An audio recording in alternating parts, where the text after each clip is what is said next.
Alléluia, Alléluia, Alléluia, Alléluia, Alléluia, Alléluia, Alléluia, Alléluia, Alléluia, Alléluia.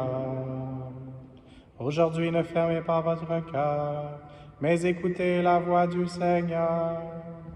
Alléluia, Alléluia, Alléluia, Alléluia, Alléluia.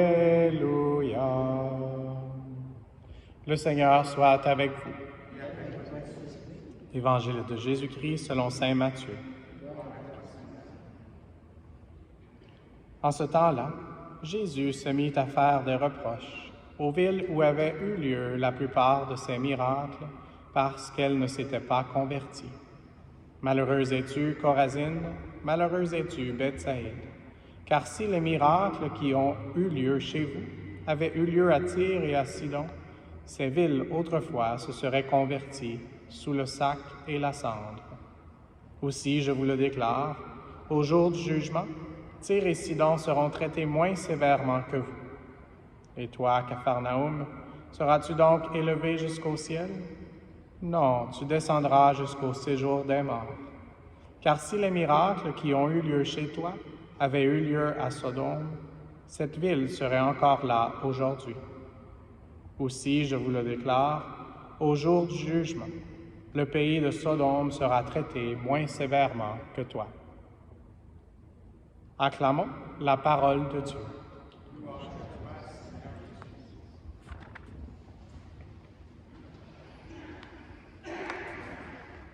Merci d'avoir chanté l'Alléluia. C'était un peu plus long que ceux avec lesquels nous sommes habitués. Mais je pense que ça valait la peine.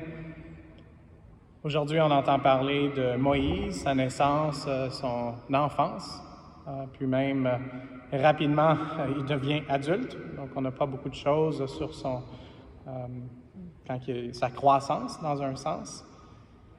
Et puis, c'est une histoire dont souvent les enfants se souviennent, même ceux qui ne sont pas habitués à lire la Bible très souvent. C'est une histoire très belle de son nom, qui veut dire sauver des eaux. Et puis nous aussi, dans un sens, on est sauvés des eaux. Par les eaux du baptême, on est sauvés de tous les dangers.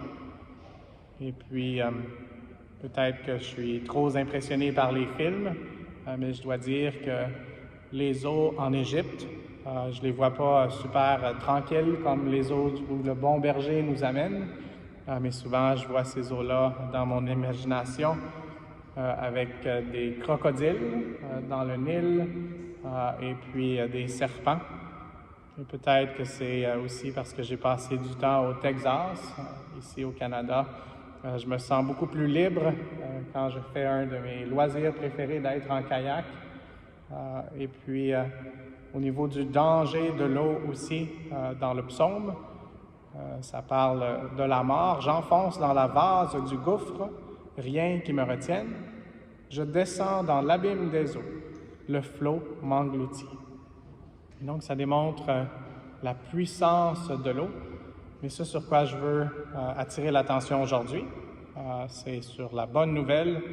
C'est la bonne nouvelle de l'eau du baptême qui est beaucoup plus puissante que les mauvaises nouvelles.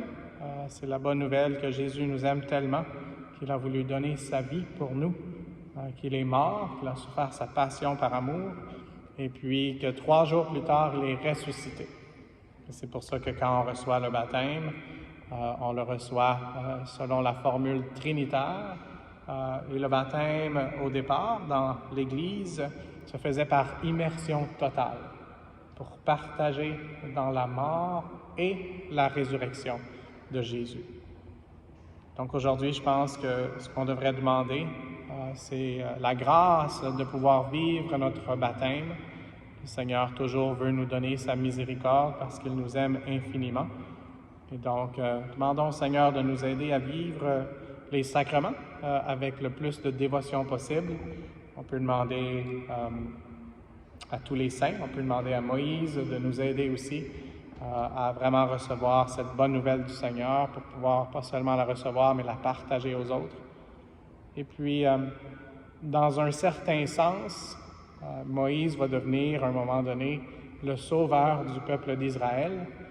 Et dans ma prière personnelle aujourd'hui, ce qui me marquait aussi, c'était l'influence qu'a eue la fille de Pharaon, donc la fille de l'empereur, et puis qu'elle est devenue comme la mère de Moïse dans un sens.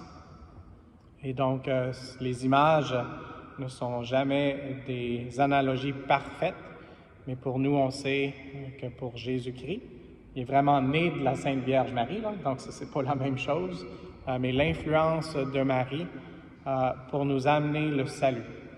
Donc, comme cette influence de la fille de Pharaon, pour que le peuple d'Israël puisse être libéré de l'esclavage. Et puis juste, je vais terminer avec ça, parce que on a faim, donc on veut s'approcher de la table du banquet eucharistique. Je vous invite à la fin de la messe, si vous voulez, à voir notre fontaine baptismale, donc avec l'eau, avec la croix et avec les poissons qui foisonnent, les eaux qui foisonnent et qui amènent tout ce qu'on a besoin pour pouvoir croître. Et aussi de l'autre côté, du côté du Sacré-Cœur, on a la libération, le dernier repas, avant que le peuple d'Israël soit libéré de l'esclavage en Égypte. Et de l'autre côté, on a le dernier repas. Et c'est ça qu'on va recevoir dans quelques instants. Ce dernier repas, le pain venu du ciel, qui est beaucoup plus fort que la manne, qui est vraiment le corps et le sang de Jésus lui-même. Et donc, demandons au Seigneur qu'il ne dise pas de nous, malheureux êtes-vous Ottawa, ou même de remplacer Ottawa par notre nom, mais qu'aujourd'hui on puisse être touché par le miracle qui va se passer et que de cette façon, on peut avoir la grâce de ce que Jésus voulait pour ses peuples et ce qu'il veut pour nous aussi, qui est la grâce d'une conversion plus profonde. Maman Marie, aide-nous à vivre aujourd'hui la grâce de notre baptême et la résurrection, et surtout à recevoir le corps et le sang de ton Fils avec dévotion pour entrer dans une plus grande conversion et ainsi continuer pas à pas avec le Christ qui est le chemin, la vérité et la vie. Amen.